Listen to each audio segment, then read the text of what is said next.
Creo que ahí hay dos medidas muy objetivas y otras subjetivas. Objetivas, la nacionalización del cobre, el pasar a Codelco a propiedad del Estado.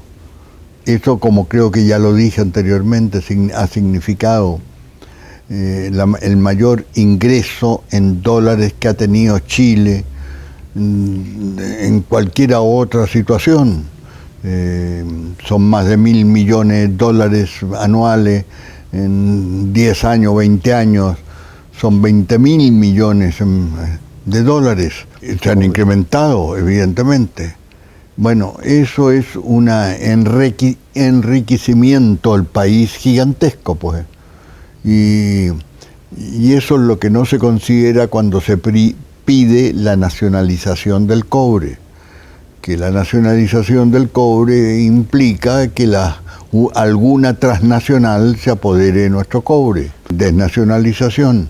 Pero eso significa que en vez de ganar 1.000 millones o mucho más con el precio actual, 1.500, 2.000 millones de dólares al año, vamos a obtener 100, 200 millones, como está ocurriendo con las otras compañías de cobre, con La Escondida o cualquiera de ellas, que los ingresos que aporta el Estado son mínimos. Una tributación muy baja, los tales royalty. Son, digamos, miserables, pues, al lado de las utilidades que obtienen estas empresas.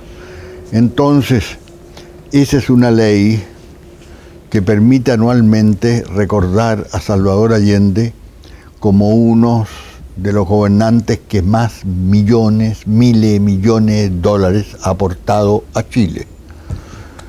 Y la otra ley es la ley de la reforma agraria, la profundización, porque en estricta verdad la ley se dictó bajo el gobierno de Eduardo Frei Montalva, pero debido a la oposición de los latifundistas, Eduardo Frei no llevó a su término la ley. En cambio sí lo hizo Salvador Allende. Y eso significó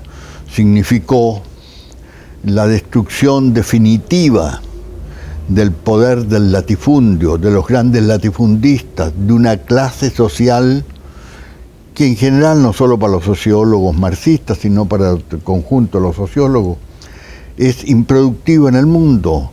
La clase rural nunca ha sido una clase productiva, y concretamente el mundo moderno surge cuando se inventa la industria, entra la tecnología y se producen los autos, los aviones, los televisores, en fin.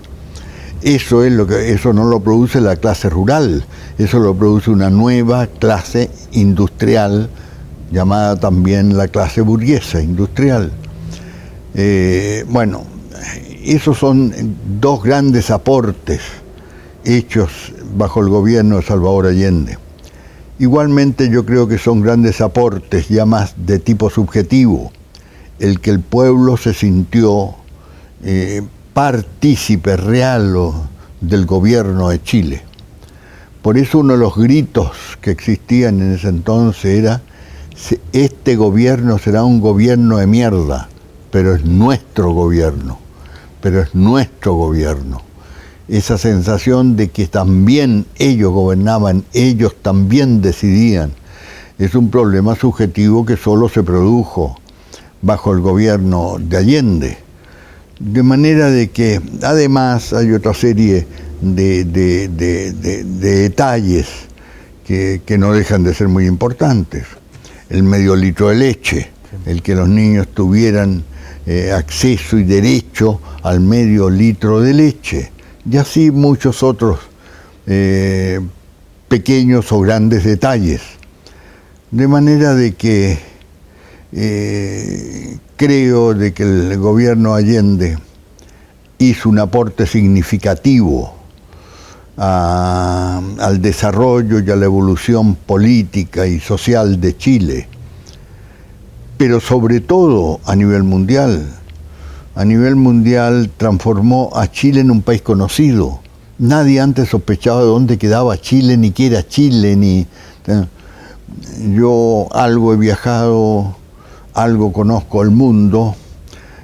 Uno se sube en un taxi en cualquier país de Europa, le pregunta el chofer de taxi, bueno, ¿de qué país viene? Chile. Ah, Salvador Allende y Pinochet, vienen los dos extremos.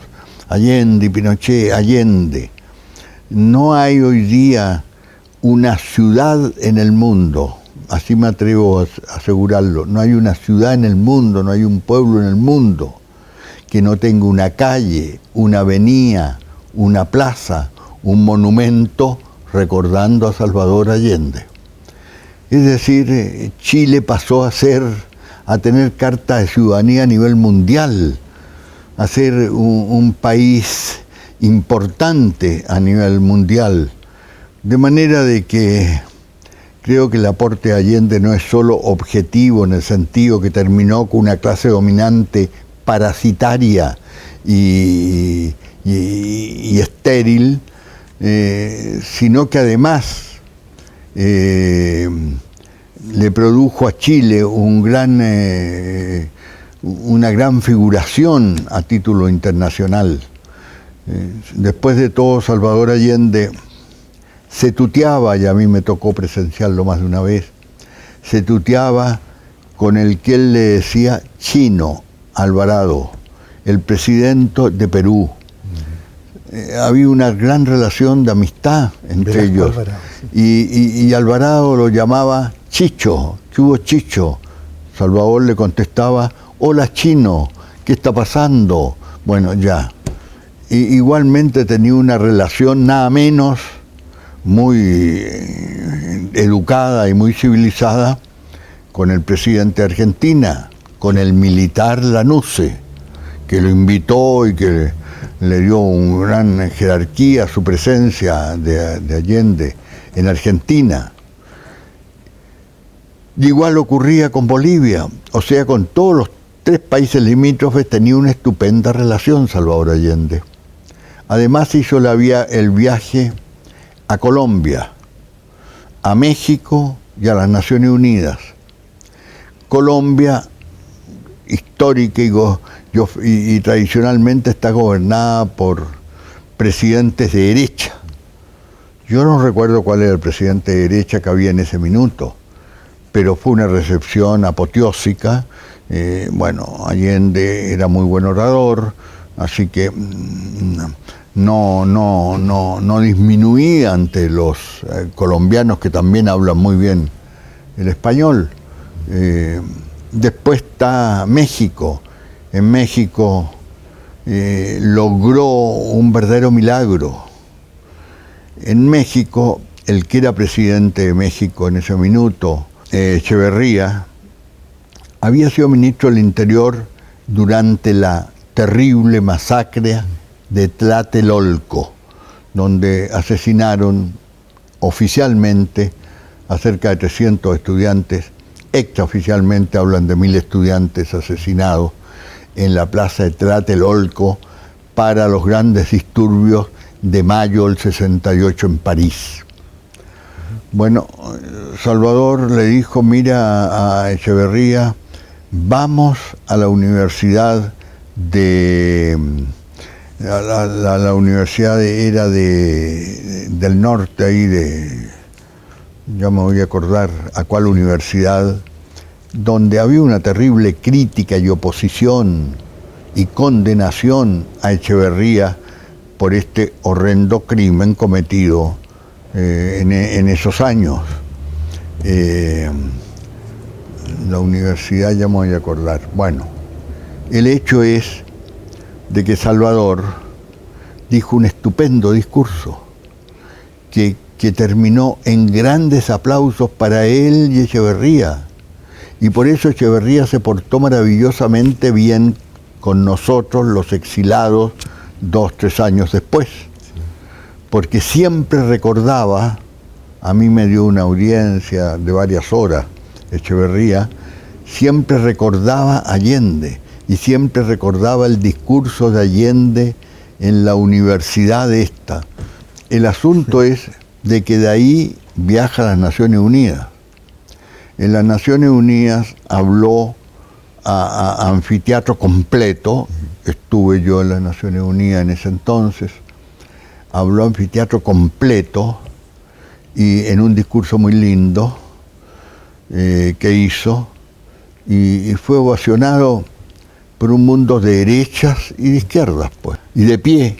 Bueno, no creo que ningún otro presidente de Chile haya sido ovacionado en las Naciones Unidas, donde caben unas 2000 dirigentes políticos del mundo, ovacionados de pie, como me estás recordando tú. No. Bueno, o sea, exteriormente dio a conocer a Chile, presentó a Chile en la sociedad mundial. Antes no tenía Chile ninguna presencia mundial, ningún prestigio universal. Fue el gobierno de Allende que le dio esa presencia y ese prestigio mundial. Así que creo que aún más con el tiempo, el recuerdo del gobierno de la Unidad Popular va a ir incrementándose y va a ir expresándose mejor. Estas leyes que dictó Allende, que son mucho más que la ley de nacionalización del cobre y que la ley de reforma agraria, son mucho más. Bueno, en la reforma agraria, no reforma al cobre, la reforma agraria, se llamaba un joven economista Fliflish, escribió un artículo magnífico de cómo esa reforma, por motivos objetivos y subjetivos, abrió el campo de Chile a la cultura moderna, porque antes estaba cerrado a la cultura moderna. Era una cultura preindustrial, premoderna.